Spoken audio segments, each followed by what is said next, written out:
বিহার পদ্ধতিতে নির্বাচনটা হইল যেমন আমাদের গাজীপুর এক আসনে ভোট দিব আপনার কি মনে করেন যে কুমিল্লা এক আসনে যে মনে করেন যে গঠন করবো আমি এটা সমর্থন করি না, এটা কোনো অযোগ্য। হাসিনার আমলে হাসিনা তো মনে করেন যে যে করছে, কথা বুঝছেন, তাই হাসিনা মনে করেন বৃহত্তর একটা দল, এটা ঠিক আছে, কিন্তু সে অত্যাচার বেশি করছে, খুব খারাপই করে ফেলাইছে। হ্যাঁ খুব খারাপই করে ফেলাইছে।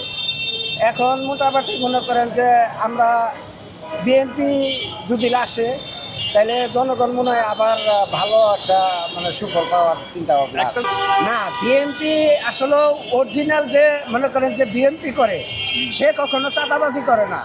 চাঁদাবাজি করতেছে আপনার 5ই আগস্টের পর থেকে যে লোকগুলা মনে করেন বিএনপিতে সংযোগ দিছে, এই লোকগুলা চাঁদাবাজি কইরা আবার এলসিবি চাঁদাবাজি কইরা বিএনপি দিয়ে মনে করেন যে কুণ্ঠাসা করার জন্য চেষ্টা করতেছে।